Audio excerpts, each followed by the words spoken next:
강의 시작하겠습니다. 자, 세 번째 재해, 습해 이어갈게요. 자, 원인, 그다음에 증상, 그리고 대책을 보기로 했어요. 습해. 습해는 침수, 관수해하고는 다르죠. 네. 식물이 물에 잠긴 게 아니에요. 토양이 과습한 거예요.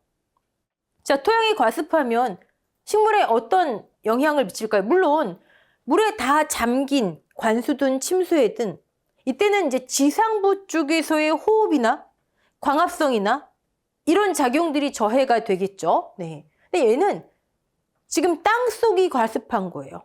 수해랑 구분하세요. 그러면 땅속이 과습하다? 어떤 현상이 발생할까요? 그렇죠. 땅속에 습기가 많아요. 수분이 많아요. 땅속은 고상 또는 공극 속의 액상 아니면 기상이었잖아요. 수분이 많아요. 공기가 그만큼 부족하죠. 뿌리에서의 호흡이 안 되는 게 원인이 되겠죠. 토양 과습으로 인해서 뿌리에서의 호흡이 안 되는구나. 그게 원인으로 여러분이 딱 입력하셔야 됩니다. 자, 그러면 작물 재배와 습해 볼게요. 재배에 있어서 우린 최적함 수량이니 포장용 수량이니 다 배웠어요. 네. 습해로 인한 작물의 피해 볼게요. 일반적으로 토양이 과습하면 뿌리에서의 흡수작용, 일단 양수분의 흡수를 우리 지금 보네요. 네. 일시적으로는 증대하지만 사실 과습한 토양에는 유기물 함량이 좀 늘어나는 경우가 많죠. 그래서 흡수는 일시적으로는 양수분이든 뭐 수분의 흡수량이든 부족하지 않기 때문에 뭐 괜찮아요. 일시적으로는. 근데 오래되면은 그 기간이 지속되면은 결과적으로는 호흡을 못하기 때문에 뿌리가 호흡을 못하기 때문에 쇠퇴하여 시들기 시작한다. 자, 뿌리에서 흡수를 못한대요. 그럼 어디 부분이 먼저 그 피해 증상이 나타날까요? 우리 이거 어디서 유사하게 했었어요. 네. 어떤 무기 성분이 부족하면은 어디에서부터 증상이 나타나는지, 체내 이동이 뭐 빠르다, 뭐 이동 속도가 느리다 이러면서 했었죠. 마찬가지예요. 같은 원리예요.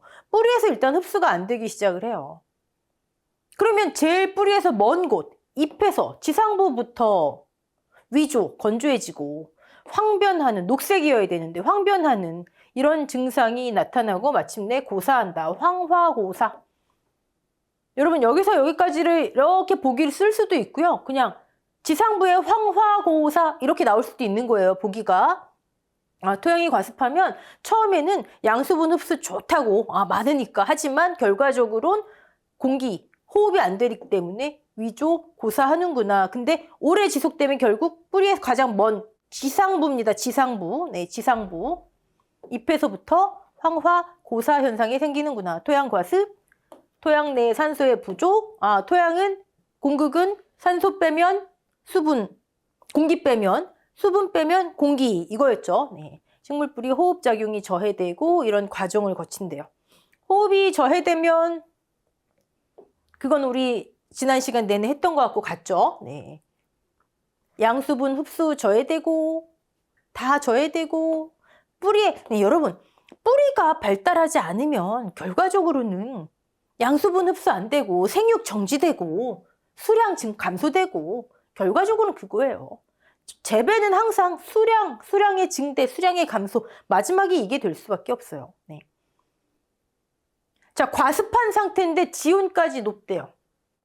그러면 토양 미생물에 의한 환원성 유해 물질, 미생물이 유기물을 분해하는데 온도가 높대요. 그럼 유해가스가 많이 나온다고요. 그 중에 대표적인 게 황화수소가 있어요.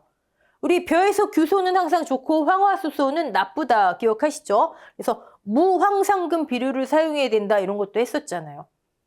과습한데 지온까지 높으면 환원성 유해 물질이란 게 생기는구나. 과습한데 지온까지 높으면 또는 지온이 뭐 높지 않더라도 그렇지만 더 온도가 높은 경우에는 병해충 감염 피해가 더 커지는구나. 네. 자, 내습성 강한 작물의 특징을 볼까요? 우리 내건성 강한 작물의 특징도 봤었죠. 내습성 강한 작물의 특징. 얘 별 5개입니다, 여러분. 작물의 특징. 원인, 증상, 대책. 대책하고 작물의 특징이 제일 중요해요. 특징. 일단 또 카테고리 묶어볼까요? 네. 내습성이 강하대요. 내습성이 강하면 아까 병충해 많이 생긴다 그랬죠. 그럼 병충해에 대한 저항성이 많겠네요. 저항성이 크다. 고온 다습 생각해 보세요. 병충해. 저항성이 크다. 같은 거, 요거하고 같은 거, 여기 있네요. 뿌리의 목화 또는 뿌리 조직의 목질화 정도가 크다. 뿌리 조직이, 밑에 있는 뿌리 조직이 단단하다는 거예요. 그걸 목화 또는 목질화라고 해요. 그럼 병해충이 침입하기가 쉽지가 않겠죠. 네. 세포벽이 단단한 목질을 이루어 목질화, 뿌리 또는 뿌리 조직의 목질화 이렇게 나옵니다. 유해 물질의 침입을 막는다. 같은 거죠. 자, 과습하니까 결과적으로 지금 숨을 못 쉬고 있는 거죠. 공기, 산소 부족이에요. 뭐 그거하고 관련된 거 카테고리 나오겠네요. 과습하대요. 뿌리가 지금 숨을 못 쉬어요. 그러면 잎에서 뿌리 쪽으로 산소 공급 능력이 크다. 같은 거, 벼에 통기계가 발달해 있다. 통기. 공기가 오가는 통로. 그게 발달돼 있어서 뿌리로 산소 공급 능력이 크다. 자, 아까 뿌리에서 숨을 못 쉬게 되면 결국 양수분 흡수 못하게 되면 제일 먼저 피해 증상이 나타나는 건 지상부, 잎부터 황화고사죠. 네. 그런데 지금은 내습성이 강한 작물들은 그런 걸 잘 이겨내는 작물들. 즉, 잎 쪽에서 뿌리 쪽으로 너 지금 뿌리 지금 숨 못 쉬어? 양수분 흡수 못해? 잎 쪽에서 지상부에서 지하부로 보내주는 게 강한 작물. 그런 게 발달돼 있는 작물. 통기계가 발달돼 있다. 잎에서 뿌리로 산소 공급 능력이 크다. 또 같은 거. 부정근의 발생이 많다. 부정근, 잔뿌리 발생이 많대요. 잔뿌리.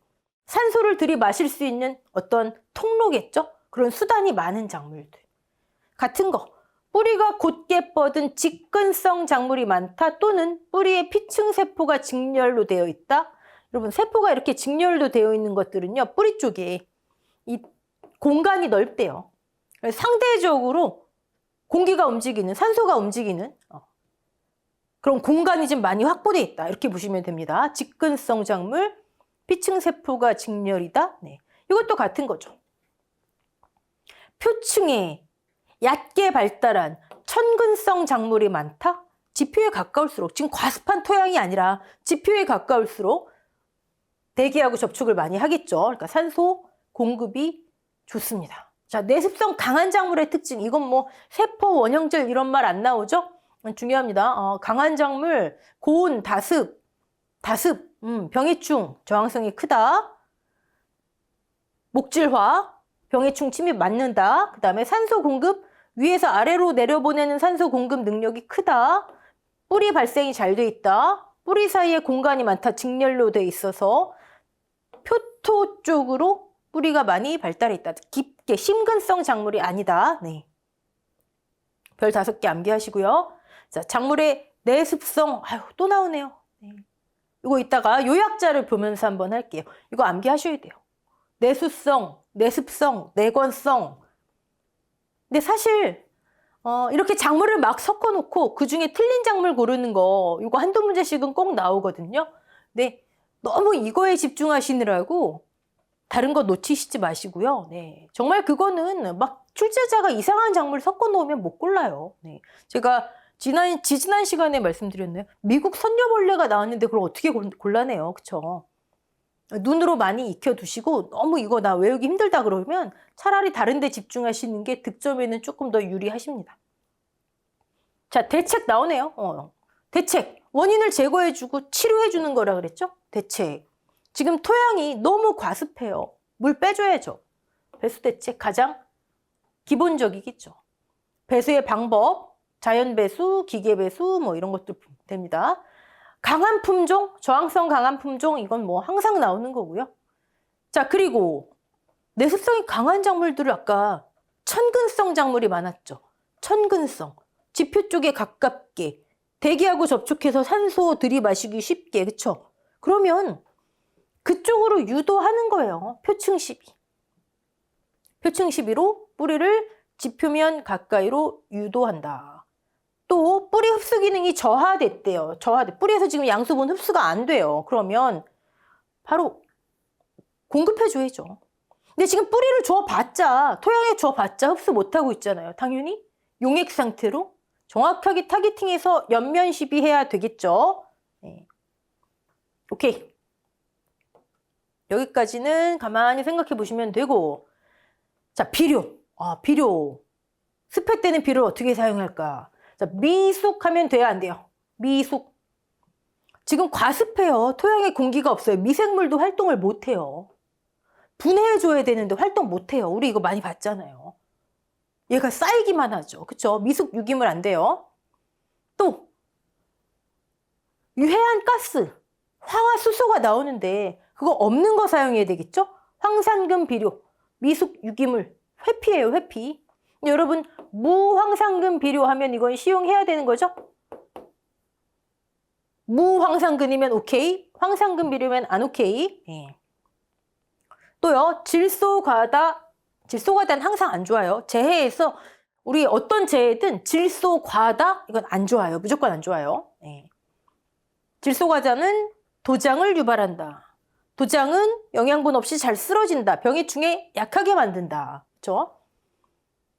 칼륨과 인산을 충분히 시용한다. 자, 회피해야 되는 거. 미숙, 황산근, 질소과다. 헷갈리실 테니까 여기는 원 지울게요. 회피해야 되는 거. 시용해야 되는 거 석회. 얘는 뭐 입단 좋잖아요. 그쵸? 입단. 네. 토양 계량제이고, 그 다음에 칼륨과 인삼. NPK 중에서 N은 시용 피하고 PK는 충분히 시용하고. 토양 계량의 역할을 하라는 얘기죠. 석회는. 이 석회 시용을 다른 말로 토양 계량제 똑같은 거예요. 물론 석회가 토양 계량제의 전부는 아니지만 이렇게도 표현할 수 있다고요. 비료, 오케이. 그다음에 습해가 발생하면 일학 만들기, 휴파는 도움이 된대요. 그렇죠. 지금 토양이 과습한데 여기가 물로 꽉 차 있는데 여기다가 하면 좋잖아요. 그렇죠. 휴파는 도움이 된다. 그럼 반대로 이거는 구파하면 어떻게 돼요? 습해 안 좋겠죠. 네. 어떻게 표현이 돼도. 그다음에 토양의 계량 또 나왔네. 여기 석회 시용도 있지만 여긴 지금 비료 쪽에 있어서 여기 들어간 거지. 토양 계량제, 객토, 환토 이건 항상 들어가죠. 그다음에 유기물, 미숙 유기물은 안 돼요. 같은 유기물이라도 완숙한 것만, 얘는 결국 분해돼서 무기성분, 양분 공급이니까요. 토양 계량제 이런 거, 입단 구조. 항상 입단 구조 만드는 건 좋아요. 그래서 결과적으로 해결한다. 그다음 병해충 치료해줘야죠. 고온 다습 특히 병해충 치료해줘야 됩니다. 병해충 방지를 철저히 한다. 대책 중요해요. 대책 중요하고요. 자, 다음 재에 들어가기 전에 우리 요약자료 볼게요. 습해 지금 뭐예요? 토양에 지금 수분이 꽉 차 있는 거예요. 산소 부족. 그래서 수해하고는 다르게 윗부분이 아니라 아래에서 지금 호흡을 못하는 거예요. 뿌리가 그럼 양수분 흡수 저해가 나오는 거예요. 이게 수해하고 많이 큰 차이점이에요. 수해에서는 계속 광합성이 져야 된다. 뭐 이런 게 나왔잖아요. 질소대사 져야 된다. 여기는 일단 뿌리에서의 양수분 흡수 저해. 얘가 원인. 위에부터 먼 쪽부터 황화고사, 지상부부터 경역부터 어떻게 표현이 되겠죠? 특히 고온이면 환원성 유해물질, 황화수소 등 생성된다. 무황산근 비료 같이. 그다음 내습성 강한 작물의 특징. 산소 조달 능력이 큰 작물. 이런 거에 대한 저항성이 커지고 같은 말 단단하다. 뿌리 조직의 목질화. 위에서 아래로 뿌리에서 지금 호흡을 못 하는 거니까 산소 공급 능력이 커지고 같은 거 벼의 통기계. 호흡할 수 있는 수단 부정근. 흡수할 수 있는. 그다음에 직근성 뿌리. 피층세포의 직렬 표현. 사이사이에 공간이 많아서 조금 더 여유가 있구나. 그다음에 천근성, 표층 시비하고 연결 지으시고요. 대기하고 접할 수 있구나. 여기 부정근 또 나왔네요. 이거 지우시고. 네. 자, 내습성 정도. 작물. 내습성 정도. 일단 눈에라도 익혀주세요, 여러분. 고구마, 감자? 아, 우리 보기가 여러 번 나오면 이 중에 해당하지 않는 거 이렇게 제하다 보면 정답 맞출 확률이 가깝잖아요. 고구마가 감자보다 내습성이 좋대요. 강하다는 얘기죠? 지금 부등호가 이렇게 돼 있으니까. 네. 벼는 뭐 기본적으로 물속에서 자라는 친구니까 벼, 밭벼, 그다음에 맹류 약하대요. 벼, 밭벼는 강하고. 근데 맹류 중에서도 품목이 이렇게 세분화된다면 밀이 조금 더 강하대요. 그다음에 채소 중에서는 고추, 토마토 강하고요. 이쪽은 약하대요. 파 쪽이 약하네요. 파 쪽이. 자, 과수가 많이 나와요. 과수. 올리브, 포도 강하고요. 밤, 무화과 약하고요. 적어도 여러분 하나를 기준 두세요. 다 암기하려 하지 마시고 강한 거든 약한 거든 하나만 딱 기준 두어서 암기하세요. 네. 자, 넘어가고요. 대책 뭐 배수시키고 산소, 그다음 병해충, 소독. 표충 시비해야 된다. 천근성 작물. 그다음에 급한 경우엔 연면 시비해야 된다. 뿌리에 토양에 주어봤자 효과 없다. 질소 회피, 미숙유기물 회피, 황산금 비료 회피. 나머지 인, 칼륨 성분, 석회, 다량. 입당 구조 형성하는 거, 소독 방제, 저항성 품종은 똑같고요. 네. 자, 그러면 이제 냉해에 들어가도록 하겠습니다. 다른 말로 저온해, 저온장해. 여기 열해가 이제 고온해, 고온장해. 워낙 다양하게 표현을 하기 때문에 냉해, 저온장해. 네, 같이. 냉해를 봤더니 농작물의 성장기간 중 전후 아니에요. 성장기간 중 작물 생육에 지장을 줄 정도의 초래할 정도의 저온이 오래 지속돼서 성장 수확에 나쁜 영향을 미친다. 얘는 식물 조직이 얼면 안 돼요. 동결되면 안 돼요. 그건 동해예요. 동해. 성장 기간 중 지장을 초래할 정도의 저온이 오래 지속돼서. 자, 냉해. 이거 별 5개입니다. 냉해는요. 10번 나온다 그러면 7, 8번은 냉해의 분류가 나와요. 어렵지 않아요, 여러분? 첫 번째, 지연형 냉해. 지연된대요. 저온이 오래 지속되다 보니 뭐가 지연되나 봤더니 출수가 지연되고요. 등수기 불량하대요. 온도장애죠? 온도장애 여러분. 네. 지연형. 나오는 형태는 예를 들어 수정의 이상. 아, 장애형이구나. 출수 지연 등속 불량. 아, 지연형이구나. 이렇게 매칭시키는 거. 그게 대부분의 형태예요. 어렵지 않죠? 네. 지연형 냉해. 초기 생육부터 출수기 이르기까지 여러 차례의 냉온 현상으로 반복되는 거예요. 계속. 수확량이 떨어지는 냉해이다. 수확량이 떨어진다. 출수 지연되고 등수기 불량되면 수확량이 떨어지겠죠. 그쵸? 네. 그래도 수확량 떨어진다. 출수 지연된다. 등수 불량된다. 네. 벼는 일반적으로 10도 이상이 돼야 발화 하는데 10도 미만, 8도에서 10도 미만이 되면 이런 현상이 발생한다. 이게 지연형 냉해. 두 번째, 장해형 냉해. 장해. 생식세포 감수분열기, 즉 크게 보면 생식생장기. 생식생장이 일어나는 동안에 감수분열기에 발생하며 생식생장기는 항상 약해요. 네. 정상적으로 생식기관이 형성되지 못해요. 제대로 분열하지 못하니까 생식기관이 정상적으로 안 돼요. 수정이 안 돼요. 불임돼요. 됐죠? 이게 장해형 냉해. 장해형 냉해. 네. 부실한 열매를 맡는다. 그다음에 생식세포의 감수분열기에 일어난다. 생식기관이 형성이 안 된다. 제일 많이 나오는 것 중에 하나예요. 수정의 이상, 불임. 그럼 다른 말로 하면 생식세포 감수분열기는 냉온 저항성이 가장 약한 시기. 냉온 저항성이 가장 약한 시기 하면 우리 생식생장기, 그 중에서도 감수분열기. 오케이. 기본적으로 생식생장기가 약하다라는 인식. 네. 병해형 냉해. 병해. 온도장애잖아요, 지금. 그쵸? 우리 고온장애도 있지만 저온장애도 있는 거잖아요. 온도가 제대로 안 돼요? 호흡, 증산작용. 고온장애도요, 이따 보시면 이 저온장애하고 나타나는 증상들이 비슷해요. 온도가 생육저온이 아닌 경우에 장기간 고온이든 저온이든 나타나는 증상이 비슷해요. 호흡 및 증산작용의 이상, 규산 흡수의 감소. 규산, 이제 주로 벼에 해당하는 건데, 네. 그럼 병원균의 침유에 대한 저항성이 감소된다.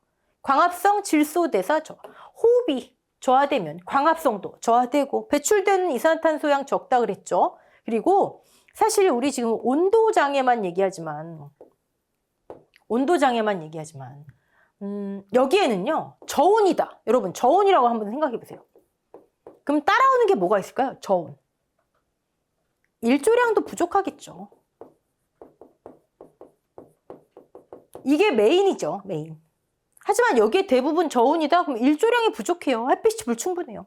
또요, 하나를 더 붙인다면 이런 상태인데 토양이 과습해요. 강우량이 좀 있어요. 이런 기후 때 냉해가 많이 발생한다. 이게 메인이지만 이런 증상들도 이런 경우엔 대부분 따라오더라. 네. 그럼 일조량 부족해요. 광합성 안 돼요. 호흡이 안 돼요. 배출되는 이산화탄소 없어요. 광합성 안 돼요. 질소대사 저하, 호흡, 광합성 이거 항상 따라다닙니다. 네. 그러면 당분의 생산이 감소되고, 즉 탄소 동화 작용, 광합성의 결과물, 탄수화물 생성 감소되고. 자, 질소대사가 저하돼요? 질소대사가 뭐죠? 결국 질소를 식물이 단백질로 흡수해서 단백질로 만드는 동화 과정 얘기하는 거잖아요. 그렇죠? 단백질 합성이 저해돼요. 이건 이제 화살표보다는 이게 다 같이 일어난다 보시면 됩니다. 질소대사가 저하되니까 단백질 합성이 안 되는, 단백질 합성 어떻게 되죠? 얘와 얘를 합성해서 단백질로 만들어야 되잖아요. 그렇죠? 근데 이게 안 된대요. 이게 안 된대요. 자, 얘는 호흡이 안 되면, 우리 이거 첫 번째 시간에도 했었죠. 재해. 호흡이 안 되면 얘는 혐기적인 호흡을 하는 애들이 얘를 떼먹고 얘는 날아가 버려요. 그쵸? 탈질작용. 근데 얘는 어떻게 해요? 단백질로 쓰이지도 못하고 날아가지도 못하고 얘가 일로 바뀌어야 되는데, 이 작용, 질소대사작용이란 건 이런 동화작용, 질산화작용, 탈질작용 다 얘기하는 거예요. 질소순환작용 다 얘기하는 거예요. 일로도 못 가요, 잘. 그럼 어떻게 돼요? 쌓이죠. 암모니아태 쌓이잖아요. 그렇죠? 축적. 얘가 쌓이면 병해가 발생한다. 호흡 저하, 광합성 저하. 이거 지금 재해마다 많이 나오니까 여러분 아예 인식해 놓으세요. 호흡 저하, 배출되는 이산화탄소 저하, 광합성 저하. 이런 경우 특히 냉해는 일조량 부족과 강우 이런 현상일 때 더 많이 발생한다. 그럼 광합성 저하, 당분 생성 감소. 호흡은 탄수화물을 소모시키면서 지금 호흡을 해야 되는데 얘가 없어요. 원래 없어요. 그러면 있는 거 더 빨리 감소되겠죠? 호흡에 의해서 더 빨리 감소되겠죠? 질소대사 저하, 식물이 흡수하지도 못하고 이렇게 가지도 못하고 단백질 합성이 저하되는구나. 암모니아가 축적되겠구나. 병해가 발생하겠구나. 오케이. 이런 부분이 이해되는 거죠, 뭐. 자, 이런 건 병해형 냉해. 혼합형 냉해. 이들이 같이 가장 수량이 치명적이다. 당연하겠죠. 자, 냉해에서 가장 많이 나오는 건 이거예요. 냉해의 분류. 증상 나타나고 어떤 냉해인지 아니면 어떤 냉해인데 해당하는 증상이 아닌 것은, 긴 것은. 네. 작물 재배와 냉해 볼게요. 한국 냉해 피해. 냉해 피해가 가장 요즘에는 농가들한테 가장 심한 큰 피해를 일으키고 있죠. 네. 기후가 불안정하기 때문에 그래요. 자, 작물의 냉해 피해. 냉해 피해. 냉해를 받는 정도. 당연히 다 다르겠죠. 작물의 종류에 따라, 성장 정도에 따라. 여러분 이미 딱 생식기관. 아까 생식세포에 특히 감수분열기, 즉 생식생장기에 약하다 그랬잖아요.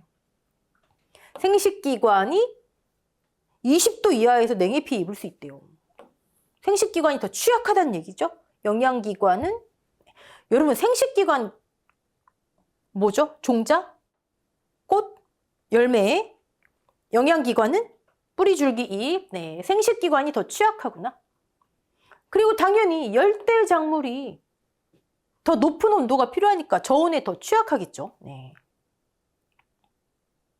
오케이.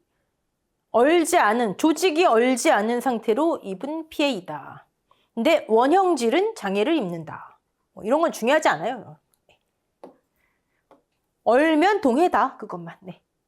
그래서 이런 증상이 나타난다. 우리가 지금까지 했던 것들이에요. 광합성력이 저하되고 호흡이 안 되고 온도장애니까 증산도 안 되고. 신기하게 이 온도장애는요. 이따가 보시면 아시겠지만 고온장애하고 비슷합니다.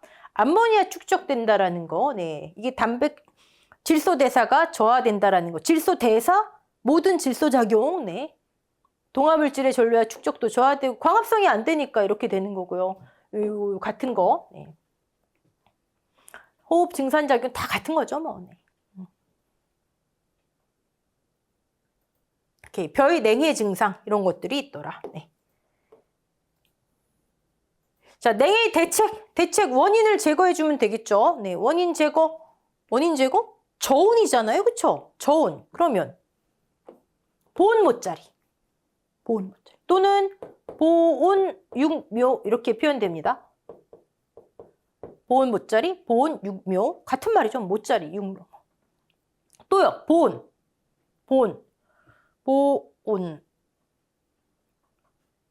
관계수온의 상승. 여기 있네요. 관계수온 좀 온도 맞춰서 주라는 얘기죠. 또 이렇게 카테고리 같이 묶을 수 있고요. 그 다음에 비료에 관한 거 항상 이거예요. 인산, 칼륨, 규산은 항상 충분하게, 질소는 과용 회피, 재에 있어서 항상 그렇습니다. 그 다음에 재배 쪽으로 관련된 거, 저항성 품종은 당연히 나오는 거고요. 이거는. 그 다음에 입지 조건. 냉해를 덜 받을 수 있게. 냉해를 받는다는 건 아까 아까 제가 일조량 부족이나 강우량도 얘기했지만 사실 찬바람이 불면 냉해가 더 많이 일어나겠죠. 그러니까 방풍림. 온도만 생각하지 마시고 저온을 유발하는 것들. 네. 그다음에 암거 배수. 강우량이 많을 경우에 냉해가 더 심해지니까 배수 잘 되게. 지력 배양은 뭐 당연한 얘기고요. 객토도 뭐 당연한 얘기고요. 네. 그다음에 재배 시기의 조절도 필요하겠죠. 대책은 냉해면 반드시 보온 육모나 관계수온의 상승 나옵니다.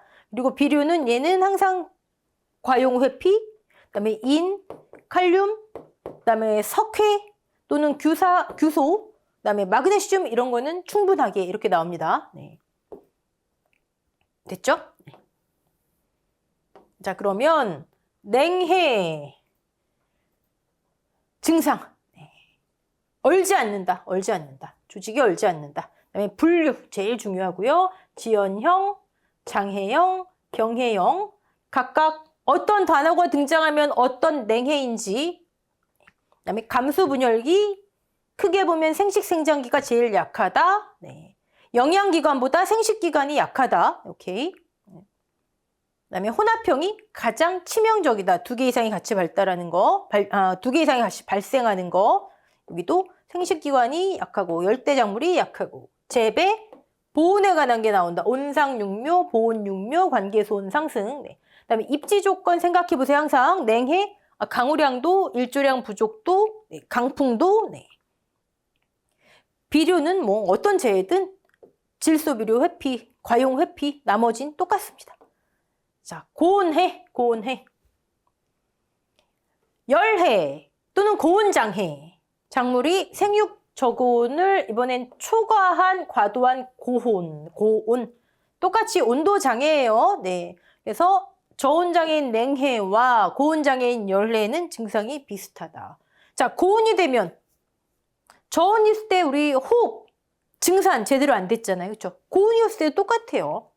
호흡과 증산작용. 애들이 정상적이지 못한 거예요. 이게 원인이에요. 이게 원인. 자, 볼까요? 호흡 증산작용이 커져요. 호흡은 소비, 소모. 광합성은 생성. 근데 고온 때문에 호흡이 커져요. 그러면 만들어내는 것보다 소모되는 게 많아져요. 유기물, 동화물질, 탄수화물. 자, 증산이 많아져요. 수분이 부족해져요. 그쵸? 네. 증상이 비슷하더라. 자, 질소대사 이상 또 나오네요. 질소. 원래 호흡은 유기물을 소모시키면서 호흡을 해야 되는데 광합성 때문에 광합성이 적어지고 얘가 많아지니까 유기물 소모가 많아지고 그러면 가뜩이나 없는 탄수화물, 똑같은 내용이잖아. 가뜩이나 없는 탄수화물을 얘가 계속 소모시키고 결과적으로는 탄수화물이 아닌 동화물질이 아닌 다른 것들, 단백질들을 막 호흡에 쓰기도 하고 무기호흡. 네. 질소대사 이상 암모니아 축적 아까 했을 때 했잖아요. 얘로 가는 거 이것도 질소대사 중에 질산화 중에 하나인데 얘들은 혐기적인 호흡에 의해서 막 날아가기도 하고 근데 얘는 이거 이상화되잖아요. 질소대사가 이렇게 잘 안 가요. 식물이 합쳐서 단백질로 만들어야 되는데 이 대사 동화작용도 안 된대잖아요. 얘는 계속 쌓인다. 암모니아 축적 또 나오죠.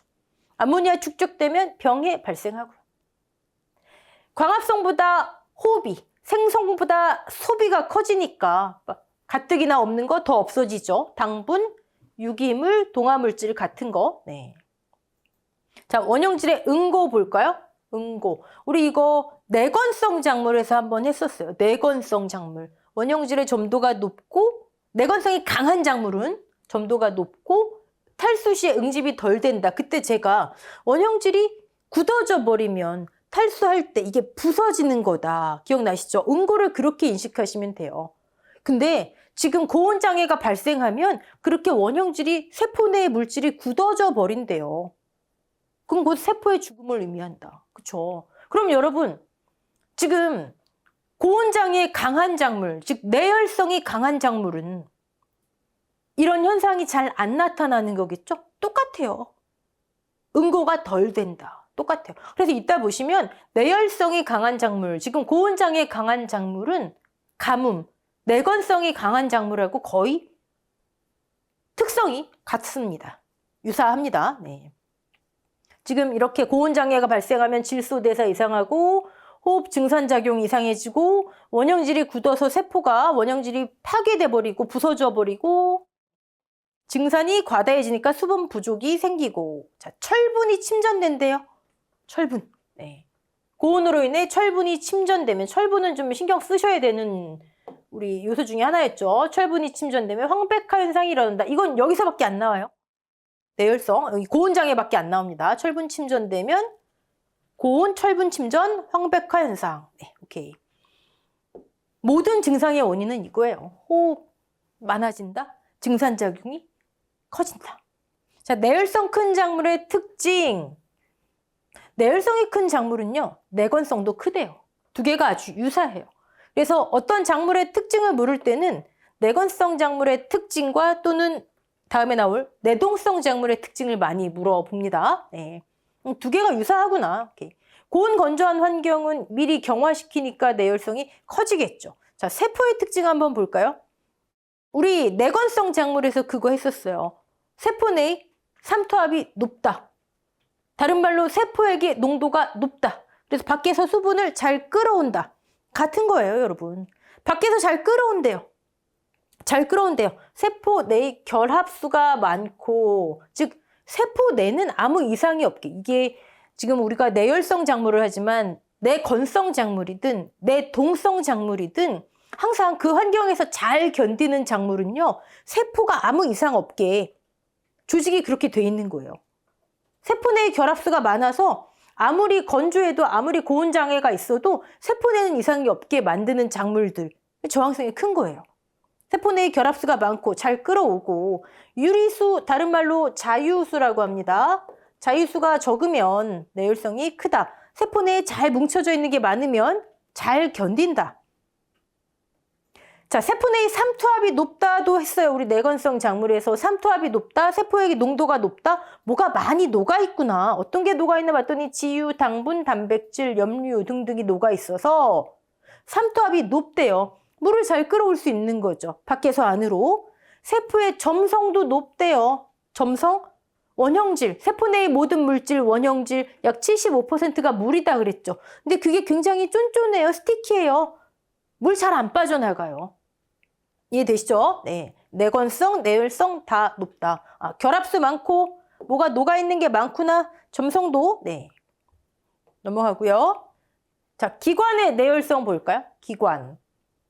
기관은 우리 영양기관과 생식기관을 봤었죠? 그걸 조금 더 세분화시켜서 주피와 늙은 잎이 지금 어느 정도 자란 게 눈이나 어린 잎보다 내열성이 크대요. 같이 해놓으세요. 작물체 연령이 높으면 내열성이 크대요. 오케이? 주피, 늙은 잎, 그다음에 연령이 높으면 네. 그리고 열의 피해 증상은 뭐 온도 장애니까 사실 여기에 나타난 거 외에도 굉장히 많은 피해 양상이 있겠죠. 그냥 나열해 놨던 거고요. 지금 내열성 작물의 특징, 내건성 작물의 특징 거의 유사하구나. 한 번씩 더 봐두시고요. 열의 피해 증상 뭐 이런 것들이 있습니다. 이건 증상은 뭐 그냥 한번 보시면 되고요. 증상. 자, 요거 볼게요. 고온장애에서 가장 많이 출제되는 건 얘예요. 일소피해. 일소피해, 고온장애 하나구나. 네. 고온. 우리 저온도 저온이 있지만 일조량의 부족이나 강우량이나 강풍이나 이런 것도 저온을 더 심화시키는 원인이 됐었죠. 고온도 온도 자체 일조량하고도 관계가 있을 것이고요. 바람이 덜 부는 것도 관계가 있을 것이고요. 네.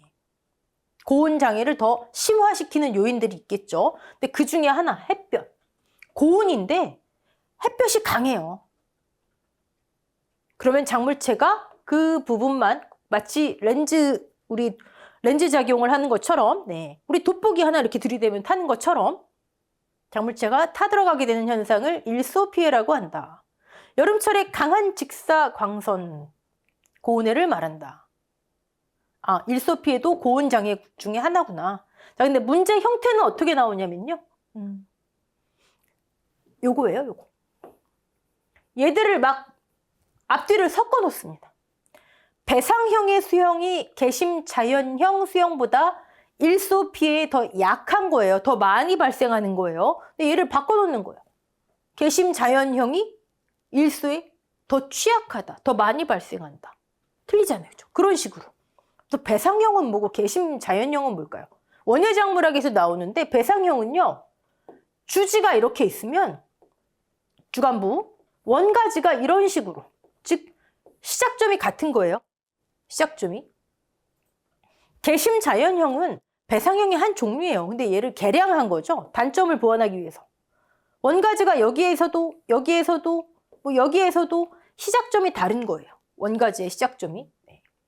배상형이 아무래도 빛을 더 많이 받겠죠. 그렇죠? 더 많이 발생한다. 같은 거.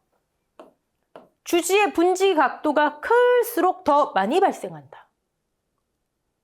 같은 거죠. 그다음에 평지 과수원인 경우에는 서향이 더 많이 발생한다. 분지 각도가 클수록 배상형, 서향. 이거 헷갈리시면 여러분 배상형이죠. 서향. 그렇죠? 네. 분지 각도가 큰 거는 뭐 빛을 더 많이 받아들이는 거 여러분 다 아시는데 배상형, 서향. 그리고 또 하나의 부기. 이거 보세요. 겨울철 직사광선에 의한 나무의 급격한 온도 변화로 야기된 원줄기, 원가지의 남쪽 수피도 일수로 인정한다. 근데 이거를 인정하지 않는다. 일단 보통 일소피해는요. 여름철에 직사광선이래잖아요. 근데 겨울철 것도 인정해준다. 보통 일소피해는 과실에서 잘 나타나는데 겨울철에 한쪽 부분만, 남쪽 부분만 계속 직사광선이 쏘이는 거예요. 그럼 그 부분만 온도 변화가 일어날 거 아니에요? 근데 그게 겨울철에는 사실 과실이 없잖아요. 그러니까 줄기, 원, 가지 그쪽에 일소 피해가 일어나도 수피, 나무 껍데기 거기에만 일어나도 일소로 인정한다. 여름이 아니어도 과실이 아니어도 여기 서양 나오는데 여긴 또 남쪽 껍데기 피해 다 인정한다. 얘가 고온장애에선 가장 문제 많이 나옵니다. 네. 열의 대책 볼까요? 대책? 원인 제거해주면 되죠. 원인이 뭐였어요? 고온. 그 다음에 강한 일조. 이거였잖아요. 그죠? 저항성 품종은 항상 나오는 거고요. 네. 재배 시기 조절도 항상 나오는 거고요. 우리나라 기후, 우리나라 모든 재해의 특징은요, 여러분. 여름철에 집중호우와 너무 강한 일조량. 겨울철에 저온과 건조. 이게 우리나라의 모든 재해의 원인이에요. 네. 그러니까 항상 그 시기를 피해서 재배 시기를 조절한다. 이것도 모든 재해마다 대책으로 나오고 있습니다. 자, 이렇게 당연한 거 말고 입지개선 그늘. 고온과 강한 일조잖아요. 그죠? 직사광선의 노출을 감소한다. 저게 가장 기본적인 대책이 되겠죠. 그다음에 재배 시기 조절 또 나오죠. 밀식을 피하고 환기를 자주 해준다. 밀식하면은 그 안에 여기 지금 환기를 자주 해준다. 여러분 과수원이나 시설 재배 가시면요. 상쾌할 것 같죠? 숨이 턱턱 막혀요. 거기서 내뿜는 이산화탄소라든지 환기가 안 되는 것 때문에 공기순환을 잘 시켜주라는 얘기겠죠? 네. 관계를 통해 지온을 낮춰준다. 우리 내해는 보온을 해줬죠. 관계수온. 온도 상승시키고 보온 용묘해지고 반대예요. 자, 고온장애에서 일소 못지않게 문제 많이 나오는 거 요거예요. 자, 요거 우리 했었죠. 목초의 하고 현상 어디서 했었죠? 일장 반응할 때, 장일, 단일, 또 온도 반응할 때, 호온, 혼행할 때 이거 했었어요. 난지역 목초, 한지역 목초가 있는데 한지역 목초, 다른 말로 북방형 목초, 난지역 목초, 다른 말로 남방형 목초 이렇게 나오기도 해요. 한지역 목초, 북방형, 즉 선을 해야 돼요. 근데 고온이면, 이 정도 이상의 고온이면 여름철에 죽는다고요. 그게 목초의 하고 현상이에요. 어디에 일어난다고요? 한지역 목초에 일어나요. 한지역 목초. 자, 문제 가장 많이 나오는 거 레드 클로버와 화이트 클로버로 나옵니다. 바꿔서 나와요. 레드 클로버는 피해가 작고 화이트 클로버는 피해가 크다. 이렇게 많이 나와요. 반대. 화이트 클로버가 피해가 적다. 여러분, 이 클로버 종류 오리지널. 화이트 클로버가 오리지널이래요. 나머지가 개량이래요. 개량. 얘가 가장 억세돼요. 가장 강하대요. 화이트 클로버가. 네. 피해가 적다. 하고 현상이 일어나는 원인? 고온, 건조, 일조량이 많고 장일. 고온, 건조 조건이면 여러분 병충해 당연히 많죠. 고온 조건이면 병충해가 많잖아요. 그럼 얘를 어떻게 할까요? 대책? 원인 제거해주면 되죠. 네. 관계로 아까 온도 낮춰준다. 또요. 난지역 목초와 혼파해준다. 또요. 이거 가장 많이 나옵니다. 스프링 플러시의 억제. 스프링 플러시가 뭔가 했더니 이 목초는 여러분 우리가 녹비 작물이나 사료 작물로 쓰기 위해서 재배를 하잖아요. 그런데 한지역 목초는요. 봄철에 가장 생육이 왕성하대요. 그러니까 이때 생산량을 집중시킨대요. 근데 이렇게 하지 말고 좀 고르게 나눠라. 스프링 플러시를 하지 말아라. 생산량을 봄에 집중시키지 말아라. 1년 내에 고르게 해라. 그리고 덧걸음을 늦은 여름까지 생육을 골고루 하라는 얘기죠. 기간을. 네, 같은 얘기죠. 그다음에 재배보다는 그냥 방목해라. 네. 이거 문제 많이 나옵니다. 네. 자, 그러면 고온장애 한번 볼까요? 네. 생육저온을 초과한 고온에 의한 같은 온도장애구나. 호흡과 증산, 질소대사. 네. 원형질이 응고되면 굳어버리면 부서져버리면 죽고. 자, 얘가 특이했어요. 고온일 때 철분 침전, 황백화. 얘가 특이했습니다. 그다음에 증상 이런 것들이 있고요. 일소. 배상형, 상형, 서향. 네. 분지 각도가 클수록. 그다음에 겨울철 남쪽 가지 피해도 일소로 인정해준다. 자, 내열성 큰 작물 이퀄 내건성 큰 작물. 세포 내 농도가 높다, 삼투압이 높다, 결합수가 많다, 잘 붙어 있는다. 자유수가 적다. 이게 많으면 얘가 반대일 수밖에 없죠. 자유수, 유리수 같은 거예요. 반대일 수밖에 없죠. 삼투압이 높은 이유, 농도가 높겠죠. 뭐가 많이 녹아 있어요. 점성, 쫀쫀하고 지방 성분, 당분, 단백질, 염류 뭐가 많이 녹아있대요. 네. 그다음에 다 자란 조직, 연령이 많을수록 내열성이 크다.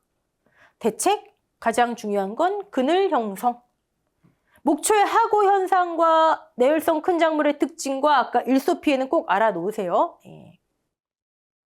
스프링 플러시 억제랑 레드 클로버, 화이트 클로버. 화이트 클로버가 피해가 적은 거예요. 레드가 많고 고열, 고온. 레드 피해가 크다. 네. 자, 여기까지 하고요. 재해, 동상해부터 나머지 재해는 다음 시간에 한꺼번에 다 하도록 하겠습니다. 자, 수고하셨습니다.